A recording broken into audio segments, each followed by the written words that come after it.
want to talk about Connect Our Kids, which is just really, a fantastic not-for-profit. And before I talk about Connect Our Kids, talking about the future, I think a lot of jobs are coming back to the United States or to North America that have been in Asia. And I work with Art Bilber, who's got a not-for-profit called Working Nation, which the sole focus is on the jobs of the future, telling people, where they are, what they are, et cetera. And it's hugely successful. They've grown by leaps and bounds. So maybe it was 6 months or a year ago, I got contacted by one of my other California contacts, and they said, you have got to speak to these people at Connect Our Kids. They've done something really fantastic for foster kids. It's just unbelievable. So I spoke to them. I said, well, so what do you guys do? They said, we developed some software. It's pretty neat. It, will help foster kids find their families and people who will adopt them faster and better. I said, sounds great. Can I get a demo? So I talked to Jennifer Jacobs, Jennifer, you're online right now?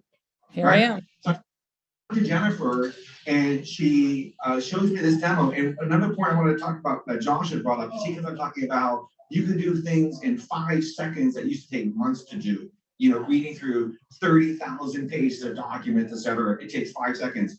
So Jennifer logged me in, and she says, look, here's a kid who's trying to find their family. Nobody knows they're put for adoption, et cetera. And she says, I'm going to run a program. It took about 30 seconds for her to get me a full family tree of this kid who was put up for adoption. It's a foster kid. 30 seconds. And I like to compare it like those old AMC cars versus like what you have today in cars. I mean, it takes a social worker weeks to find this kind of information for foster kids. And I saw it and I was like, holy smokes, Jen, you did that? Because it's industrial strength software to find the families of foster kids.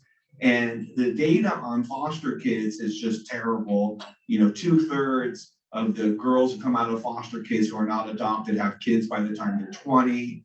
I mean, it's just such a high amount of criminality, just all kinds of drug use, all kinds of other social issues.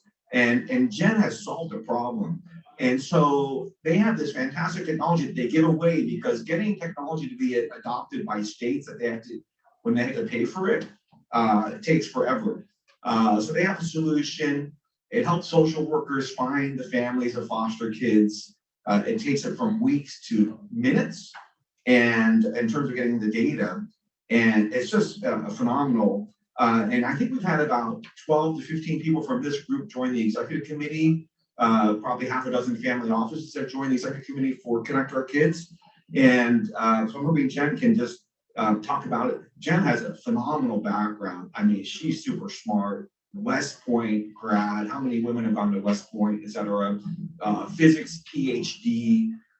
So Jen, why don't you talk about your background, talk about Connect Our Kids, and we'll go from there. Okay, thank you, Marty. That was a great introduction. I could probably just skip half my presentation. Marty just told you everything you need to know. I really appreciate that, Marty, that introduction. So as he said, I do have a background in national security. And I just want to say also, excuse me, I'm sorry I'm not able to be there in person with you today, but we do have some representatives in the room from Connect Our Kids, Vicki Conger and Denise Fountain, and later today, my co-founder, Jessica Stern, I believe will be able to join you as well. So I hope you'll get a chance to talk to them. In addition to being an Army veteran, I'm a nuclear engineer, and that's what I've done more recently in my life. And you may find it strange that a nuclear engineer is working in child welfare. But what occurred was that I noticed a similarity about 10 years ago in what foster care professionals need to do in finding these families, like Marty was mentioning, for kids in their care. A similarity between that and the tools that intel analysts use to track terrorists and terrorist networks. And that eventually led to my shift from countering nuclear terrorism to working in the child welfare space, where cutting edge technology tools have been sorely lacking. The entire technology revolution has really passed them by. So I'd like to just tell you a little bit about what I learned around 10 years ago when I started really diving into this space. And one of the biggest things is that many of us, including me at that time, have a misunderstanding about kids in foster care. They are not effectively orphans as the public impression often is. They have people. The challenge is finding those people and asking them to help. This can be resource intensive, as Marty mentioned, but you can see on this slide how costly it is to not do it, both to the youth as well as to society. So we build our software to make this search work more efficient. In the simplest sense, we just tried to take what was already being done or what already needed to be done, and we tried to make that happen much faster. We modeled it after the Intel software I mentioned, different purpose, same basic functionality. It's a disruptive innovation that's actually deceptively simple. So this is just to give you a glance at the software itself. You can see here a simplified family tree for our young child, Anna, who's kind of their bottom center in the dark gray. The social worker, who's the user, can collaborate with her teammates here. This is one thing that you might be surprised to learn doesn't happen very often in social work, because they're working on notebooks and on laptops that are isolated, not cloud-based. They are often working in their own stovepipe.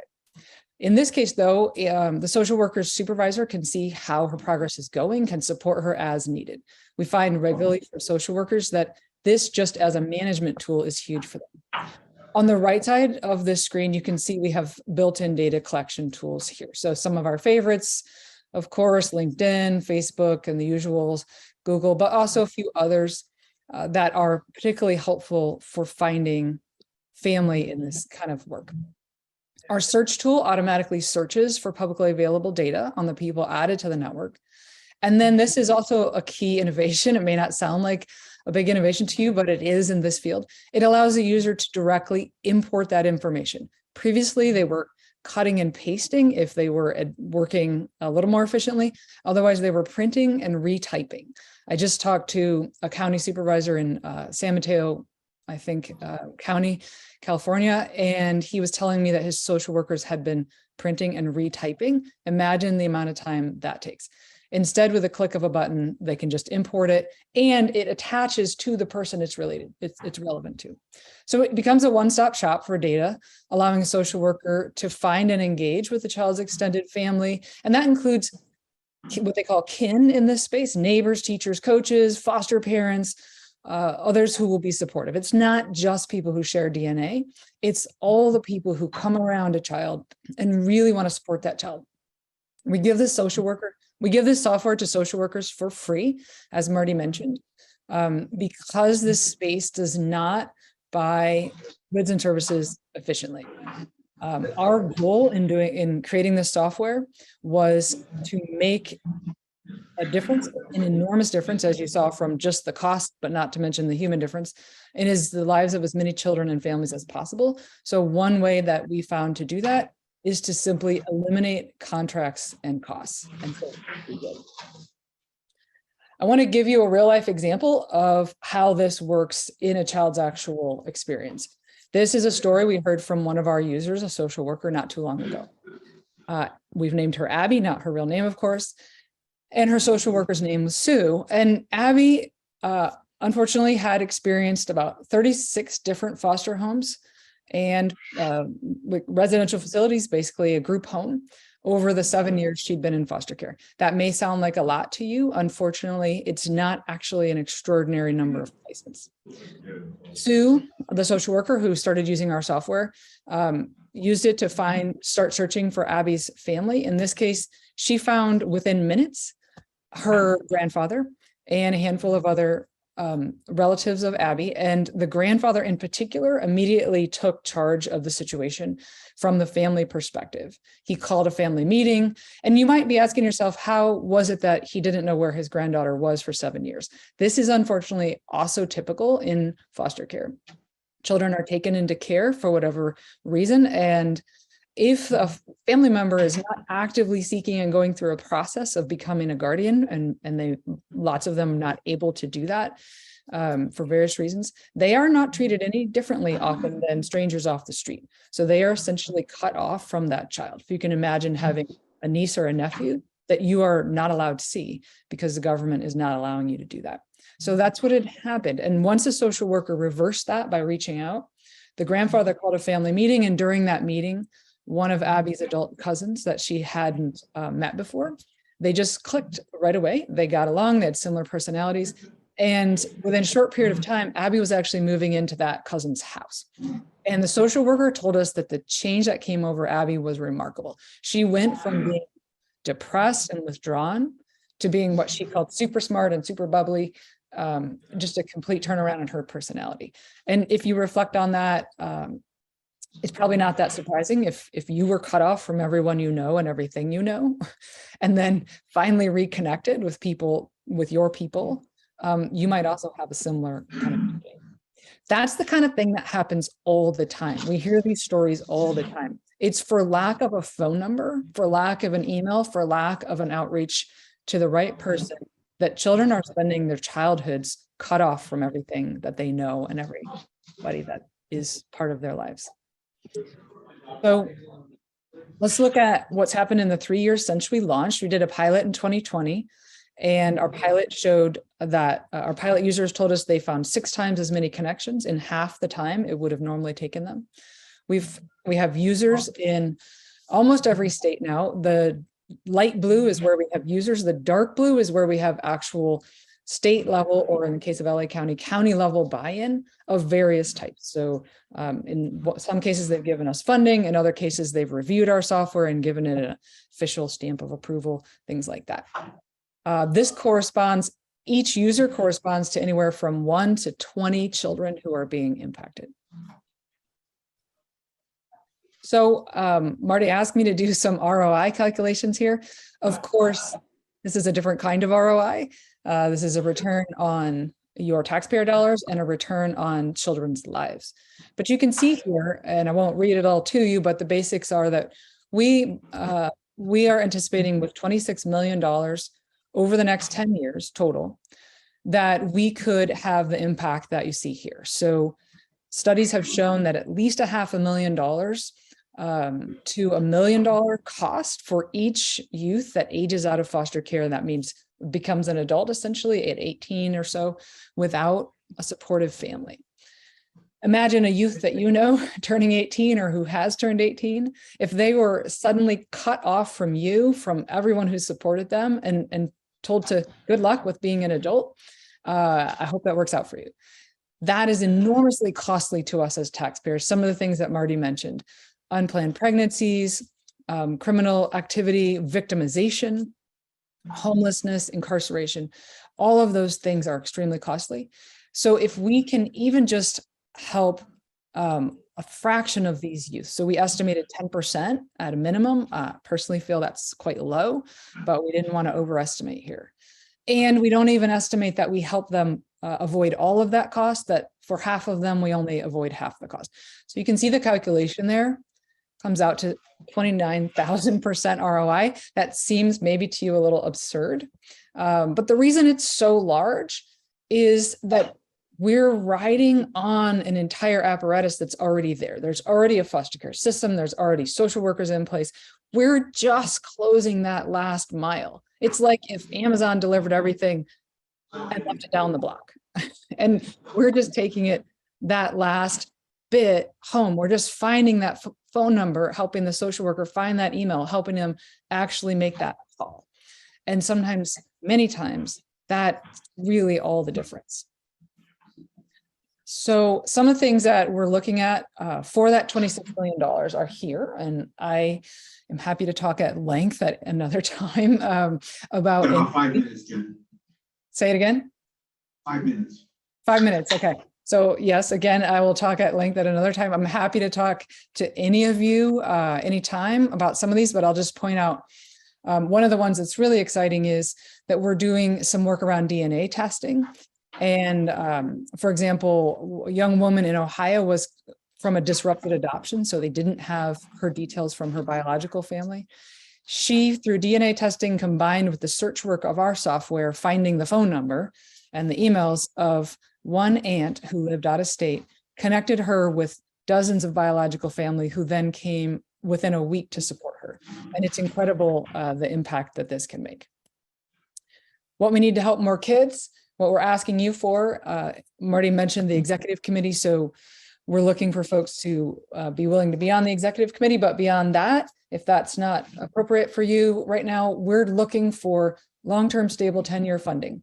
The stable funding obviously allows us to do much more than we can do with the less stable funding. State funding that we've received has been fantastically valuable to us, but has a lot of strings, of course, and appropriately. So we can be more creative and innovative, much greater efficiency with this long-term stable funding and connections to those who influence what happens in child welfare. So Jen, let's be clear. You already have raised $7 million from 2 states. Is that correct?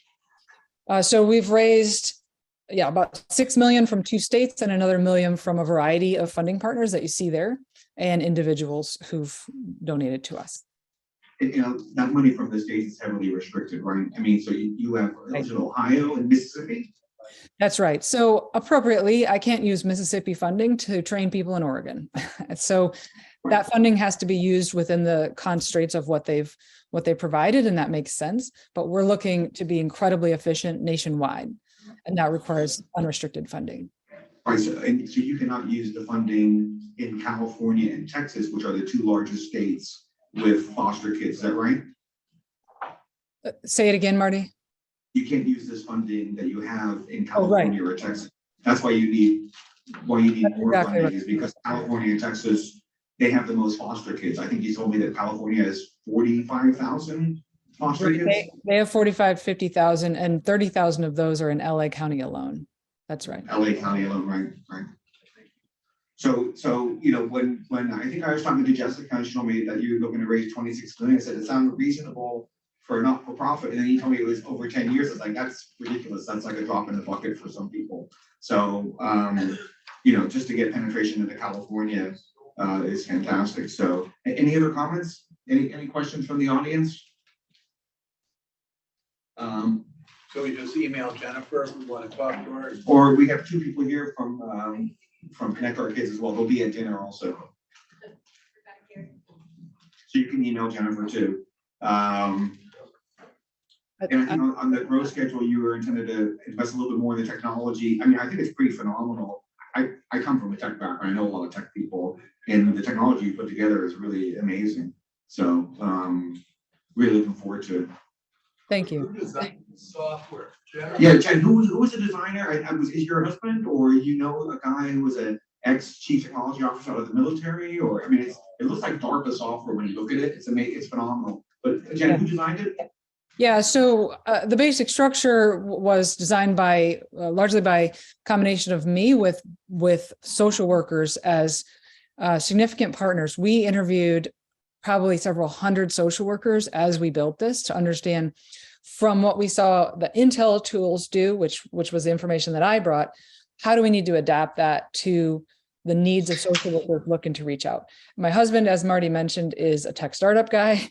And so he and some colleagues that he introduced me to helped us to do it in an efficient way so that we can make sure we do the MVP first, minimum viable product, get out there what's most needed, then hang on additional functions as social workers tell us that it's really important.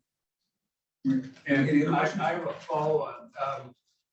Do you first you hook into Ancestry, and the second question is, have you talked to the Mormon Church? Yeah, so can you talk a little about your 19 days versus like Ancestry, and also have you connected to the Mormon Church, which is fantastic genealogical background? Yeah. Yes, so we are actually in conversation with Family Search, which is the Mormon nonprofit that's kind of a sister organization to Ancestry, and they are enormously interested in this. If you have connections there, we'd love for you to give a thumbs up so that they just, the more people hear about Connect Our Kids and the more word they get, the better. But we've been having some really great conversations. We're actually about to release an integration with that nonprofit version of Ancestry called Family Search. And we're really excited about the additional power that'll give to our users. Yeah. And Jen, I think it's really fantastic. I think that you have a goal of getting this out to 50,000 people over 4 or 5 years, but I think it should just be pervasive in the industry, since you're your rollout cost per person is so low. I mean, you know, $26 million over 400,000 kids is about $10 a kid. So, and the government right now is spending so much on social workers, and then there's the long-term cost for government spending on people who are homeless, et cetera. So, so I'm hoping that we can help you a little bit. I know we're going to be doing something with you guys in Silicon Valley as well at our JP Morgan Healthcare Week event. So looking forward to it, Jen. Great job.